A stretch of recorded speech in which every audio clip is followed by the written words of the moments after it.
پڑھ کے تو ویکھ جڑا مرضی سپارہ، پڑھ کے تو ویکھ جڑا مرضی سپارہ، قسم خدا دی مینوں سب نالوں پیارا۔ کہندی اے حلیمہ مکھ ویکھ لجپال دا، کہندی کہندی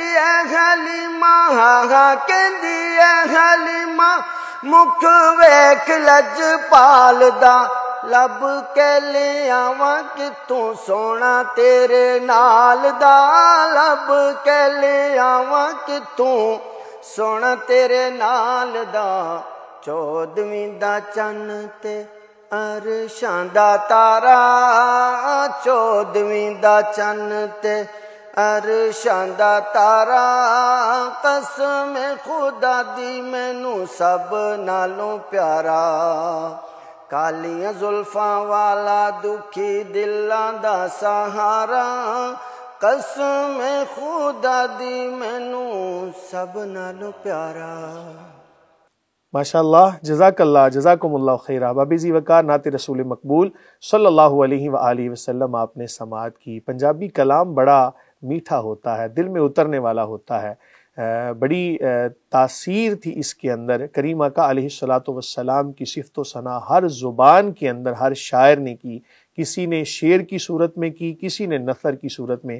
بہرحال پروگرام کے اگلے مرحلے کی جانب بڑھتے ہیں جناب۔ جیسا کہ آپ جانتے ہیں ہمارا اگلا مرحلہ سوالات و جوابات کی نشست پر مشتمل ہوتا ہے۔ آپ احباب کے بہت سارے سوالات ہمیں موصول ہوتے رہتے ہیں، وقتاً فوقتاً ان کو پروگرام میں شامل کرتے رہتے ہیں۔ قاری صاحب کون سے آج کے سوالات موصول ہیں؟ مفتی صاحب آج کا پہلا سوال ایک بہن پوچھتی ہیں کہ میرے شوہر کو نیل پالش بہت پسند ہے، وہ چاہتے ہیں میں ہر وقت نیل پالش لگا کر رکھوں، لیکن میں نماز کی وجہ سے ہر وقت نیل پالش نہیں لگا سکتی، خاص موقعوں پر لگا لیتی ہوں جیسے کوئی شادی بیاہ وغیرہ، لیکن میرے شوہر اس بات پر بہت غصہ کرتے اور جھگڑتے ہیں، میری سمجھ میں نہیں آتا میں کیا کروں، رہنمائی فرما دیں۔ بسم اللہ الرحمن الرحیم۔ خاوند کو بھی ایسی خواہش کا اظہار نہیں کرنا چاہیے کہ جس کے اندر اللہ تعالیٰ کی نافرمانی کا کوئی پہلو نکلتا ہو۔ نیل پالش لگانا غلط نہیں ہے، لیکن یاد رکھیں کہ جب نماز کا وقت ہوگا، اگر بالفرض نیل پالش کے اندر کوئی ایسی چیز شامل ہوئی کہ جو حرام پر مشتمل تھی، تو ایسی صورتحال کے اندر، یا ناپاک تھیں، تو ایسی صورتحال کے اندر تو نماز کے اندر بھی خلل واقع ہوگا۔ تاہم کوئی بھی ایسی نیل پالش کہ جو حلال اجزاء پر مشتمل ہو، جس کے اندر کوئی بھی ناپاکی والا پہلو نہ پایا جائے، وہ لگانا جائز ہے، اور شوہر کی دلجوئی کے لیے ہر معاملہ خاتون کو کرنا چاہیے۔ بڑی اچھی بات ہے، آپ خاوند کا خیال کرتی ہیں۔ تمام بہنوں، تمام سننے والی بہنوں سے یہ التماس ہے کہ جو شادی شدہ ہے اپنے خاوند کے حوالے سے اس کی ہر خواہش کو مد نظر رکھنا مستحسن ہے۔ لیکن جب نماز کا وقت ہوگا تو اگر آپ نے وضو کرنا ہے، بالفرض نیل پالش لگی ہوئی، ناخنوں تک پانی نہیں پہنچا تو وضو نہیں ہوگا، وضو نہیں ہوگا تو نماز نہیں ہوگی۔ اس لیے آپ یا تو یہ کریں کہ ہر نماز کے جب بھی وضو کرنا ہے آپ نے، تو آپ نیل پالش کو ہٹا لیں اور اس کے بعد وضو کر کے تو پھر آپ نیل پالش لگا سکتی ہیں اور اپنی نماز کو ادا کر سکتی ہیں۔ لیکن ایسا بھی آپ کر لیں، مثال کے طور پہ ظہر کے وقت آپ نے یا عصر کے وقت آپ نے وضو کیا، نیل پالش لگا لی، اور ہو سکتا ہے آپ کا وضو عصر، مغرب اور عشاء تک چل جائے، تو ایسی صورتحال کے اندر کوئی غلط بات نہیں۔ لیکن یہ اصول آپ نے یاد رکھنا ہے جناب کہ اللہ تعالیٰ کی جہاں پر نافرمانی پائی جا رہی ہو وہاں پر مخلوق کی اتباع جائز نہیں ہے۔ حدیث مبارکہ کا یہی مفہوم ہے۔ اصول آپ یہی مد نظر رکھیں کہ بس پانی جسم تک پہنچنے سے کوئی چیز مانے نہ ہو، اس کے علاوہ جائز حدود کے اندر رہ کر آپ اپنے خاوند کی اتباع کر سکتی ہیں۔ واللہ تعالی عالم بالصواب۔ جی مفتی صاحب اگلا سوال ہمیں وائس نوٹ میں موصول ہوا ہے، میں پلے کرتا ہوں، آپ سنیے گا۔ السلام علیکم ورحمۃ اللہ وبرکاتہ۔ مفتی صاحب کیا حال ہیں جی آپ کے؟ اللہ پاک آپ کو خوش رکھے، شاد آباد رکھے جی۔ اچھا صاحب جی، میرا نا مسئلہ یہ ہے کہ میرے پاس تھوڑے پیسے تھے، تقریباً 10 لاکھ تھا، وہ میں نے نا کسی بھائی کو دے دیے، وہ قرضے کے طور پہ دے دیے، اس کو ضرورت تھی اس نے کہیں دوسرے ملک جانا تھا، وہ چلا گیا لے کے. ابھی اس کے حالات ادھر دوسرے ملک میں جا کے صحیح نہیں رہے، وہ یعنی وہ کمائی نہیں رہی اس کو. وہ بھی پیسے اس کا ریٹرن کرنے کا بھی وقت بھی کوئی مقرر نہیں کیا میرے ساتھ اس نے. ہاں جی، پتہ نہیں وہ پیسے آئیں گے تو صحیح میرے پاس. ہاں جی، لیکن کب آئیں گے، وہ کیسے آئیں گے، قسطوں کے حساب سے آئیں گے، یہ اللہ عالم. ہاں جی، اب مسئلہ میرے لیے یہ ہے کہ وہ میرے پاس تھے ہی وہ، اور پیسے نہیں ہیں. 1 سال سے تقریباً 14 مہینے 14 مہینہ شروع ہو گیا، اس کو 13 مہینہ ختم ہو گیا، 14 مہینہ ہو گیا، وہ میرے پیسے ان کے پاس ہیں. تو میں پوچھنا چاہتا ہوں کہ سال ہو گیا، اس کا زکوٰۃ جو دینا ہے وہ میرے ذمہ بنتا ہے. میرے پاس تھے بھی وہی، اور میرے پاس دینے کی گنجائش بھی نہیں ہے. اور میرے پاس اگر میں زکوٰۃ دوں گا تو کسی سے لے کے دوں گا. وہ بھی ریٹرن کرنے کی ہمت نہیں رکھتا ابھی. ہاں جی، یہ معاملہ ہے میرے ساتھ. ابھی آپ رہنمائی فرمائیں ہماری، بھی وہ زکوٰۃ دینی ہے تو کیسے دیں. اگر ضروری ہے میرے اوپر تو میں کسی سے قرض لے کے دے سکتا ہوں. اگر وہ جس نے میرے سے لیے تقریباً 10 لاکھ روپیہ، وہ تو نہیں دے سکتا، اور میرے پاس کچھ ہے بھی نہیں ہے. یہ میں آپ سے رہنمائی چاہتا ہوں. زکوٰۃ میرے سر میں ہے، میرے ذمے ہے، تو میں کسی سے قرض لے کے وہ اپنی زکوٰۃ کا فرض ادا کر سکتا ہوں. یہ میری رہنمائی فرمانے. اللہ پاک آپ کو خوش و خرم رکھے جی. اللہ پاک آپ کی زندگی میں برکت عطا فرمائے. السلام علیکم. جی مفتی صاحب یہ پوچھ رہے ہیں کہ میرے پاس 10 لاکھ روپیہ تھے، میں نے کسی بھائی کو ادھار کے طور پہ دے دی، وہ باہر کے ملک چلا گیا اور اس نے کوئی مدت بھی مقرر نہیں کی کہ میں کب واپس کروں گا. تو اب 13-14 مہینے گزر چکے ہیں اور میرے پاس مزید کوئی پیسے نہیں ہیں، تو میں زکوٰۃ ادا کروں گا اس پر یا نہیں؟ مجھ پر ان پیسوں کے عوض زکوٰۃ لگتی ہے یا نہیں؟ یہ مجھے بتا دیں. اگر لگتی ہے تو کیا میں کسی سے قرض لے کر وہ زکوٰۃ ادا کروں یا پھر کوئی اور طریقہ ہوگا اس کا؟ یہ بتا دیں سر. بسم اللہ الرحمن الرحیم. ہر وہ مال کہ جو کسی کی ملکیت میں ہو، اور ملکیت کسی سے قرض جو لینا ہوتا ہے وہ بھی اسی کی ملکیت ہوتی ہے. اصول آپ نے یاد رکھنا ہے جناب کہ جو پیسے، جو مال، جو بھی چیز بندہ کیس کر کے حاصل کر سکتا ہو وہ اسی کی ملکیت میں شامل ہوتا ہے. اب ظاہر ہے کہ پیسے ہیں، روپے ہیں، تو ان کے اوپر زکوٰۃ دینا لازم ہے. کسی کو آپ نے جب قرض دیا تھا تو آپ یہ بتائیں کہ کیا آپ نے کوئی معاہدہ کیا تھا؟ اگر نہیں لکھا اس کے حوالے سے تو آپ نے شروع میں ہی معاملہ خراب کر لیا تھا. قرآن کہتا ہے یا ایھا الذین آمنوا اذا تداینتم بدین الی اجل مسمى فاکتبوا. تو آپ نے فاکتبوا پر تو عمل نہیں کیا، تو پھر ظاہر ہے کہ پھر ایسے نقصانات کا ہونا کوئی بعید نہیں ہے. فاکتبوا کا ترجمہ کیا ہے؟ بس تم لکھ لو اس کو. اچھا، لکھنا جب بھی ضروری تم ہے. ہاں جی قرض کا معاملہ کرتے ہو تو اس وقت اس کو لکھ لو کہ کب دیا جائے گا واپس، اس کی شرائط کیا ہوں گی. تو وہ تمام باتیں لکھنا یہ ضروری ہوتا ہے. ضروری میں اس لیے کہہ رہا ہوں کہ اس میں نا بہت سارے فوائد بھی ہیں، اور شریعت کا کوئی بھی حکم جناب حکمت سے خالی نہیں ہے.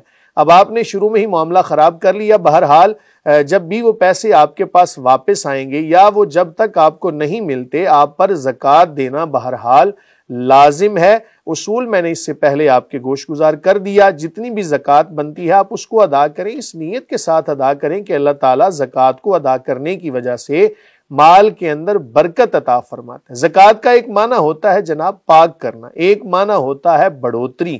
تو آپ ان دونوں کو معنوں کو اگر سامنے رکھیں تو یقیناً آپ کے مال کے اندر بڑھوتری بھی ہوگی، مال پاک بھی ہوگا. تو جب آپ مال کو پاک رکھیں گے، اس امید کے ساتھ زکوٰۃ کو ادا کریں گے، اور یقیناً یہ تو فریضہ ہے، اس کو تو ادا کرنا لازم ہے، اس میں ہم اپنا قیاس نہیں چلا سکتے. تو بہرحال آپ اپنی جو زکوٰۃ ہے اس کو ادا کریں. کوئی زیادہ رقم نہیں بنتی. ظاہر ہے کہ روزمرہ کے معاملات بھی تو آپ چلا رہے ہوں گے، تو اپنی زکوٰۃ کو ادا کریں. جتنے سالوں تک وہ واپس نہیں کرتا وہ ملکیت آپ کی ہے، زکوٰۃ آپ کو ہی ادا کرنا پڑے گی. واللہ تعالی عالم بالصواب. جی مفتی صاحب اگلا سوال بھی ہمیں وائس نوٹ میں موصول ہوا ہے، میں پلے کرتا ہوں، سنیے گا. السلام علیکم ورحمۃ اللہ وبرکاتہ. میرا نام محمد مشتاق ہے، میں ضلع بکھر سے ہوں. مفتی صاحب سے میرا یہ سوال ہے کہ جب میں نماز پڑھتا ہوں تو جب بھی نیت باندھتا ہوں اس کے بعد فوراً ذہن میں خیالات آنا شروع ہو جاتے ہیں، اور جب قرآن پاک کی تلاوت کرتا ہوں تو تلاوت تو کرتا ہوں لیکن ذہن میں خیالات آتے ہیں، تو اس کا مجرب کوئی وظیفہ بتائیں جس سے خیالات نہ آئیں۔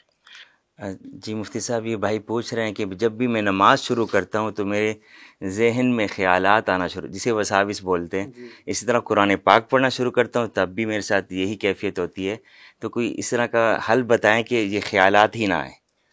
بسم اللہ الرحمن الرحیم۔ غالباً اس سے پہلے ایک پروگرام میں ہم نے اس کی وضاحت کی تھی، مزید سماعت کیجئے کہ وساوس خیالات وہیں پر آتے ہیں کہ جہاں پر ایمان کی دولت ہوتی ہے، تو ظاہر ہے کہ وساوس آئیں گے تو آپ یہ اس بات کو بھی مد نظر رکھیں کہ وساوس کا آنا ایمان کی دلیل ہے، تو بہرحال اس سے پریشان نہ ہوں۔ قرآن کہتا ہے للہ ما فی السماوات و ما فی الارض وان تبدوا ما فی انفسکم او تخفوہ یحاسبکم بہ اللہ۔ جب یہ آیت نازل ہوئی تو صحابہ کرام علیہم رضوان بہت اس حوالے سے پریشان ہوئے، کریم آقا علیہ الصلوۃ والسلام کی بارگاہ میں عرض کرتے ہیں کہ حضور ہمارے ذہنوں میں تو بہت ساری باتیں آتی ہیں، اگر ہر بات کے اوپر پوچھ گچھ شروع ہو جائے تو پھر تو بچنا محال ہے۔ تو اللہ تعالیٰ نے قرآن کی دوسری آیت نازل فرمائی لا یکلف اللہ نفسا الا وسعہا، کہ کسی جان کو اس کی طاقت سے بڑھ کے مکلف نہیں بنایا جاتا، تو جن چیزوں میں بندے کا اختیار نہیں ہے اس کے حوالے سے امید کی جاتی ہے کہ پوچھ گچھ نہیں ہوگی۔ لیکن یاد رکھیں وساوس کا آنن فانن آنا یہ کوئی بڑی بات نہیں ہے، اس پر گناہ بھی نہیں ہے، لیکن ان کو پھر ذہن کے اندر جگہ دینا، ان کو جناب بسا لینا، جہاں پر بندے کا اختیار ہوگا وہاں پر بندے سے پھر پوچھ گچھ بھی ہوگی، تو حتی الامکان ان کو دور کرنے کی کوشش کریں۔ اب ظاہر ہے آپ نے وظیفے کا پوچھا تو وظیفہ سماعت کیجئے جب بھی آپ نے نماز کو شروع کرنا ہے یا آپ نے تلاوت کلام پاک شروع کرنی ہے، جہاں پر بھی آپ کو وساوس آتے ہیں اس جگہ پر جانے سے پہلے، نماز کو شروع کرنے سے پہلے، تلاوت قرآن پاک شروع کرنے سے پہلے جب وساوس آتے ہیں تو آپ نے یہ عمل کرنا ہے، اپنے دل کی جانب متوجہ ہو کر، توجہ اس جانب کر کے، تو آپ نے پہلے تعوذ پڑھنا ہے، اعوذ باللہ من الشیطان الرجیم، اپنے دل کے اوپر ہاتھ رکھ لیں اور اس تعوذ کو کم از کم 7 بار یا پھر 41 مرتبہ پڑھ لیں، اول آخر دروشی پڑھ لیں، اسی طرح لا حول ولا قوت الا باللہ العلی العظیم اس کا ورد کریں اسی طرح، اور پھر یہ تعوذ پڑھ کے تو جناب آپ فخرج منہا انک فانک رجیم، قرآن کی آیت ہے پارہ نمبر 14 کے اندر، فخرج منہا فانک رجیم، پس تو نکل، تو مردود ہے، یعنی شیطان کے حوالے سے آپ نے یہ ذہن کے اندر رکھنا ہے۔ پھر آپ اپنی بائیں جانب جناب، ایک ہوتا ہے کہ تھوکنا، ایک ہوتا ہے صرف یہ آواز نکالنا، تو ایسا معاملہ آپ کریں تو بھی جناب شیطان کے وساوس ختم ہو سکتے ہیں۔ ایک عمل آپ یہ بھی کر سکتے ہیں کہ اللہ کا نام پکارنے سے بھی شیطانی وساوس دور ہو جاتے ہیں۔ میں آپ کو ایک مثال کے ساتھ بھی مسئلہ سمجھا دیتا ہوں۔ آپ نے کسی گھر میں داخل ہونا ہے جناب، تو باہر کوئی جانور بندھا ہوا ہے کہ جو کاٹنے والا ہے، میں نام نہیں لیتا، مناسب نہیں، بہرحال آپ نے اندر جانا ہے، وہ جانور آپ کو چھوڑ نہیں رہا، آپ کے اوپر آوازیں کس رہا ہے، آپ کو کاٹنے کے لیے دوڑ رہا ہے، آپ جناب جتنا مرضی اس کے اوپر اپنی طاقت کا استعمال کریں، عین ممکن ہے کہ وہ لغو چلی جائے، لیکن جب آپ گھر کے مالک سے کہیں گے نا کہ جو جانور تم نے باندھا ہوا ہے اس کے شر سے، اس کے نقصان سے مجھے بچاؤ، تو جب اس کا مالک اسے کہے گا نا تو پھر بچنا ممکن ہے۔ بلا تمثیل مثال مسئلہ سمجھانے کے لیے اللہ تعالیٰ نے ہی شیطان کو پیدا کیا اور اس کے شر سے اور اس کے وساوس سے بچانے والی ذات بھی وہی ہے۔ اللہ کی بارگاہ میں دعا کریں گے، اللہ تعالیٰ جب اس کو منع فرما دے گا تو پھر یقینی طور پر اس کے وساوس آنا بند ہو جائیں گے۔ واللہ تعالیٰ عالم بالصواب۔ جی مفتی صاحب، اگلا سوال ہمیں موصول ہوا ہے، ایک بھائی پوچھتے ہیں کہ فرض نمازوں کے متصل بعد کون کون سے اذکار کر سکتے ہیں؟ آیا مختلف فرض نمازوں کے مختلف اذکار ہوں گے یا تمام فرض نمازوں کے بعد ایک طرح کے یا کسی بھی قسم کا ذکر کر سکتے ہیں؟ جواب دے کر رہنمائی فرمائیں۔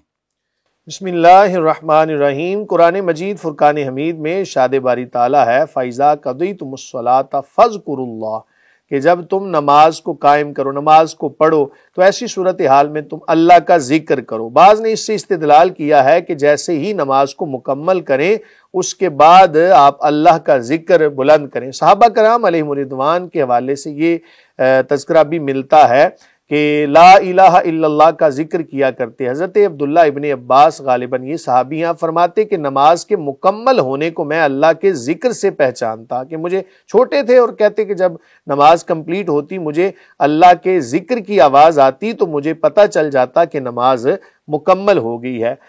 فرائض نماز کے بعد ذکر خدا کرنا بڑی اچھی بات ہے، آپ کلمہ طیبہ پڑھ سکتے ہیں۔ اس کے علاوہ اللہم انت السلام و منک السلام تبارک یا ذی الجلال والاکرام احادیث میں مذکور ہے، اس کو پڑھیں۔ آپ کوئی بھی ذکر و اذکار تسبیح فاطمہ پڑھ لیں، لیکن وہ فرائض کے جن کے بعد سنتیں نہیں ہیں آپ تسبیحات فاطمہ کا ورد کریں۔ یقینی طور پہ ہم نے ایک پروگرام کے اندر اس کو شامل کیا تھا، اس کی تفصیل بیان کی تھی، تسبیح فاطمہ کیا ہے، اس کے فوائد فضائل کیا ہیں، اس کو بھی دیکھ لیجئے گا۔ اس کے علاوہ جناب آپ جو اگر فرض نماز آپ نے پڑھی ہے تو فجر کے بعد آپ یا عزیزو یا اللہ 100 مرتبہ پڑھیں، ظہر کے بعد یا کریمو یا اللہ 100 مرتبہ پڑھیں، اور عصر کے بعد یا جبارو یا اللہ 100 مرتبہ، مغرب کے بعد یا ستارو یا اللہ 100 مرتبہ، اور عشاء کے بعد یا غفارو یا اللہ 100 مرتبہ۔ اس کا ورد کریں۔ ان کو 5 گنج کہا جاتا ہے۔ گنج کا مطلب خزانے، کہ جو بندہ بھی ان پر عمل کرتا ہے اللہ تعالیٰ اس کو 5 خزانے عطا فرماتا ہے۔ کچھ کا تعلق دنیا کے ساتھ ہے، کچھ کا تعلق آخرت کے ساتھ ہے۔ صبح نماز فجر کے بعد جناب 100 مرتبہ، بلکہ جیسے ہی آنکھ کھلے 100 مرتبہ سبحان اللہ والحمد للہ ولا الہ الا اللہ واللہ اکبر، یا پھر سبحان اللہ وبحمدہ سبحان اللہ العظیم، اس تسبیح کو پڑھیں۔ یہ فرشتوں کی تسبیح کو کہا جاتا ہے، اللہ تعالیٰ کو بڑی محبوب ہے، کل بروز قیامت وزن کے اندر بہت بھاری ہوگی۔ بخاری شریف کی آخری حدیث کے اندر یہ مذکور ہے کہ 2 کلمات ایسے ہیں کہ جو اللہ تعالیٰ کو بڑے محبوب ہیں، زبان پر بڑے ہی ہلکے ہیں اور میزان کے اندر بڑے بھاری ہوں گے۔ وہ کیا ہیں؟ سبحان اللہ وبحمدہ سبحان اللہ العظیم۔ نماز مغرب کے بعد آپ 100 مرتبہ، کم از کم 100 مرتبہ استغفار کریں۔ سونے سے پہلے 100 مرتبہ سورہ اخلاص پڑھیں۔ یہ جتنے بھی وظائف بتائے ہیں ان کی بہت ساری برکات آپ کو ملیں گی، یقیناً دنیا کے اندر بھی اور آخرت کے اندر بھی۔ صاحب آپ کے ساتھ یہ بات بھی شیئر کر دوں، میں جب سعودیہ گیا تھا تو مسجد نبوی صلی اللہ علیہ وسلم میں ایک چارٹ لگا ہوا تھا نماز کے متصل بعد جو اذکار کرنے ہیں، اس میں دعائیں بھی لکھی ہوئی تھی، اللہم اعنی علی ذکرک و شکرک و حسن عبادتک۔ پھر ایک اور دعا لکھی ہوئی تھی، اللہم لا مانع لما اعطیت ولا معطی لما منعت ولا ينفع ذا الجد منک الجد۔ پھر چوتھا کلمہ بھی لکھا ہوا تھا، تیسرا کلمہ بھی لکھا ہوا تھا، اس طرح ڈھیر سارے اذکار اور بھی لکھے ہوئے تھے۔ تو اس سے تو واضح پتہ چلتا ہے کہ متصل بعد دعائیں بھی کرنا جائز ہے، اور اس کے علاوہ اذکار بھی آپ صلی اللہ علیہ وسلم سے ثابت ہے، اور بہت زیادہ اذکار ثابت ہیں۔ بہت زیادہ اذکار احادیث کے اندر مذکور ہیں، اگر ان کی تفصیل بیان کریں تو بہت طویل ہو جائے گی، اس لیے میں نے آپ کو چند بتا دیے ہیں، اور جو قاری صاحب نے بھی بیان کیے یقینی طور پہ یہ بھی احادیث کے اندر مذکور ہیں۔ اللہم اعنی علی ذکرک و شکرک و حسن عبادتک۔ اور یہ بات بھی یاد رکھیں کہ جب اجتماعی طور پر دعا مانگیں تو پھر کوشش کریں کہ جمع کے صیغے بیان کریں۔ اللہم اعنا علی تلاوت القرآن و ذکرک و شکرک و حسن عبادتک۔ کریم آقا علیہ الصلوۃ والسلام نے یہ دعا ایک صحابی کو سکھائی اور کہا کہ اس کو ہر نماز کے بعد پڑھنا۔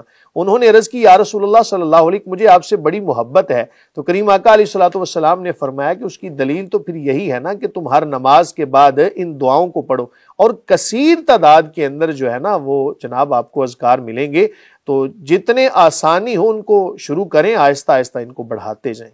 مفتی صاحب اگلا سوال میں وائس نوٹ میں موصول ہوا ہے، میں پلے کرتا ہوں، آپ سنیے گا۔ السلام علیکم بھائی صاحب، میرے ساتھ مسئلہ یہ ہے کہ ہم 6 بہنیں ہیں، ہمارے رشتے نہیں ہو رہے ہیں، 28 سال میری عمر ہے، تو اس وجہ سے ہم پریشان ہیں۔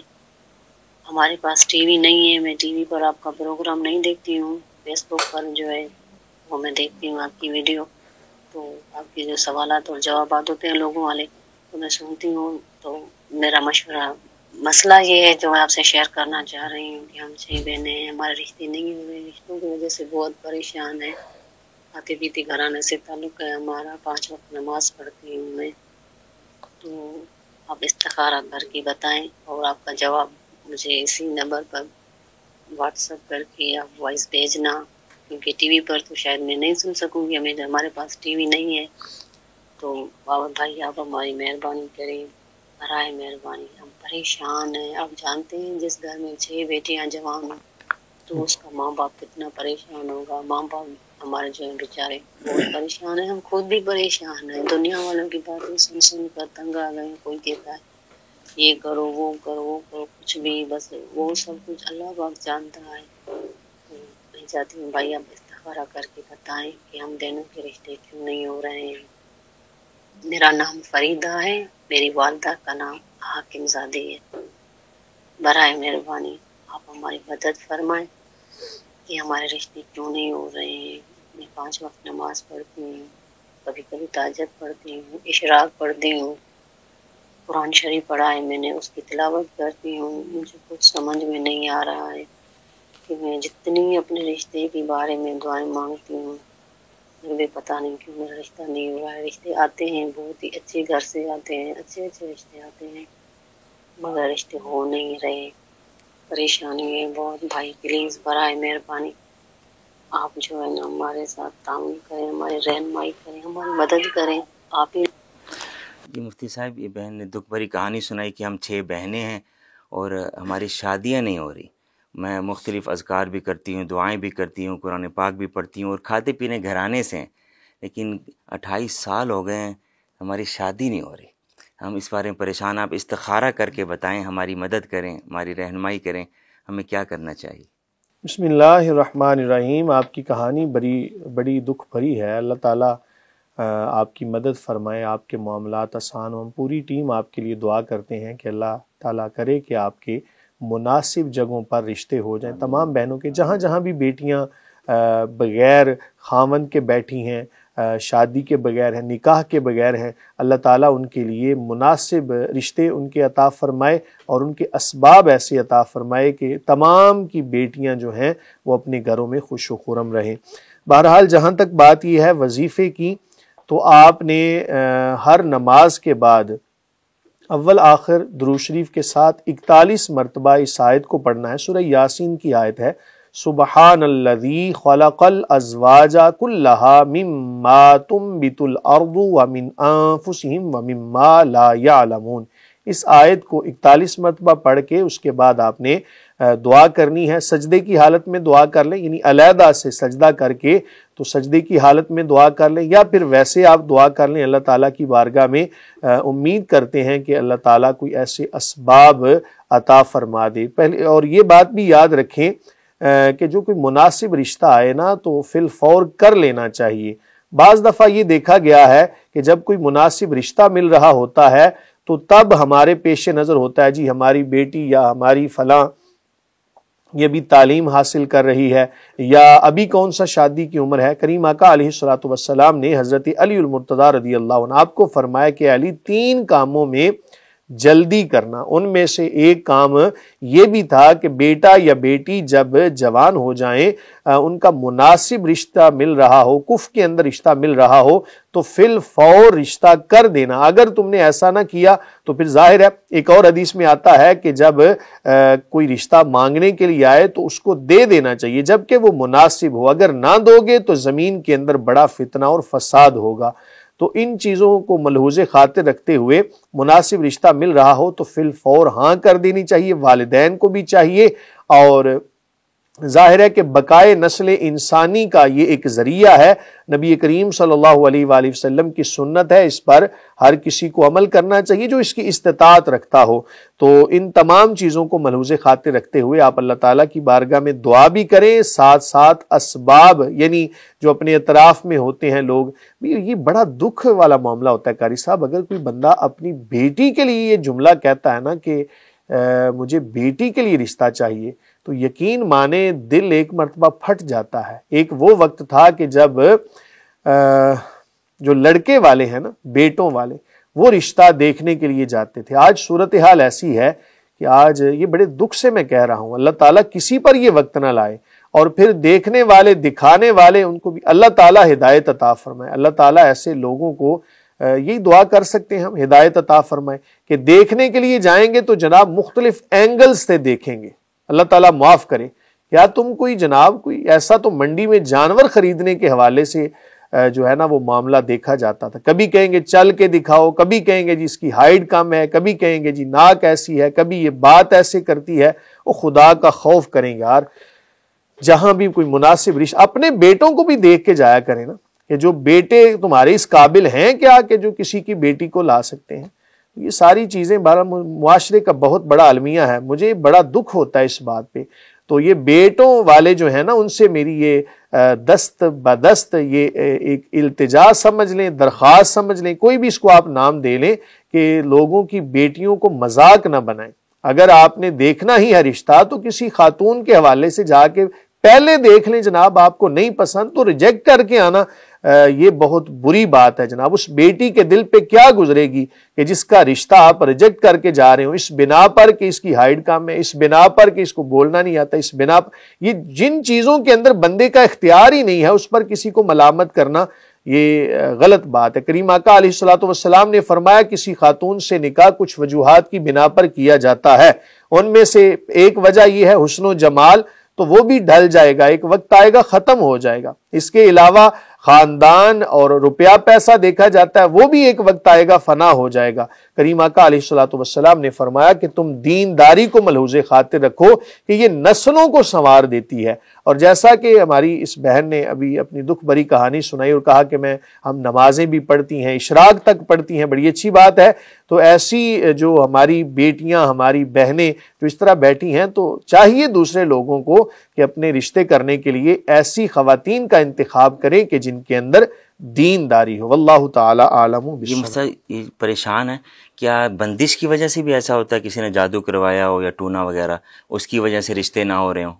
ایسا ہوتا ہے جی، قرآن نے کہا وَاتَّبَعُوا مَا تَتْلُو الشَّيَاطِينُ عَلَىٰ مُلْكِ سُلَيْمَانَ وَمَا كَفَرَ سُلَيْمَانَ۔ یہ پوری آیت اس کا مفہوم یہ ہے کہ جو لوگ ہوتے تھے نا وہ زوجین کے مابین تفریق کروا دیتے تھے۔ اگر کوئی بندش بھی ہوگی نا تو بھی آپ کو جو وظیفہ بتایا ہے نا اس کا ورد کریں، انشاءاللہ العزیز آپ کا مسئلہ حل ہو جائے گا۔ جی مفتی صاحب، اگلا سوال ایک بہن پوچھتی ہیں کہ شوہر رمضان کے روزے رکھنے سے منع کر سکتا ہے؟ بسم اللہ الرحمن الرحیم۔ ہر ایسا معاملہ کہ جس کا تعلق اللہ تعالیٰ کے ساتھ ہے، عبادات ہیں، فرائض ہیں، ان سے خاوند منع نہیں کر سکتا۔ اگر منع کرے گا بھی تو بھی خاتون کے اوپر خاوند کی اتباع جائز نہیں ہے۔ فرض روزہ رکھنے سے خاوند منع نہیں کر سکتا، فرض عبادت کرنے سے منع نہیں کر سکتا۔ اگر کرے گا خاتون کو اس کی اتباع کرنا جائز نہیں ہے۔ مثلا کوئی خاوند، اللہ نہ کرے کوئی ایسا کہے، کوئی ظالم و جابری ہوگا، کوئی اسلام سے باغی ہوگا کہ جو عبادت سے منع کرے، خاتون کو چاہیے کہ مناسب طریقے سے فرائض کی ادائیگی کرے، جب نفلی عبادات کی باری آئے تو پھر اپنے خاوند سے اجازت لے لے۔ اگر وہ اجازت دیتا ہے فابہا، نہیں تو پھر نفلی عبادت کو چھوڑ سکتی ہے، لیکن فرض کو چھوڑنا اس کے لیے جائز نہیں ہے، کیونکہ کریم آقا علیہ الصلوۃ والسلام کے ایک فرمان کا مفہوم ہے کہ اللہ تعالیٰ کی اطاعت کے حوالے سے مخلوق کی فرما برداری جائز نہیں ہے۔ حج خاتون کے اوپر فرض ہے تو وہ ادا کرنا چاہتی ہے، خاوند منع بھی کرتا ہے تو بھی اس کے لیے کرنا وہ جائز ہے۔ باقی جو نفلی عبادات ہیں اس کے حوالے سے خاوند سے اجازت لے لے۔ واللہ تعالی عالم بالصواب۔ بہت شکریہ مفتی صاحب، اور آپ سب احباب کا بھی بہت شکریہ جو اپنے سوالات ہمیں بھیجتے ہیں۔ امید ہے مفتی صاحب کے قرآن و سنت کی روشنی میں دیے گئے جوابات سے آپ کو خوب رہنمائی ملی ہوگی۔ آپ سب دیکھنے والوں سے گزارش ہے کہ کسی بھی دینی، شرعی، اخلاقی اور اصلاحی معاملے میں اگر رہنمائی چاہتے ہیں تو مفتی آن لائن میں اپنے سوالات سکرین پر دیے گئے نمبر پر بھیجیں، یا آپ ہمارے سوشل میڈیا کے ذریعے بھی ہم سے رابطہ کر سکتے ہیں۔ اس طرح واٹس ایپ پر اپنے سوالات لکھ کر بھیجیے یا وائس نوٹ کے ذریعے بھیجیے۔ کالز ہم ریسیو نہیں کر سکتے، آپ کے سوالات کو ہم پروگرام میں شامل کریں گے اور ان کا مکمل شرعی حل بتائیں گے۔ سب دیکھنے والوں کا بہت شکریہ۔ وما علینا الا البلاغ۔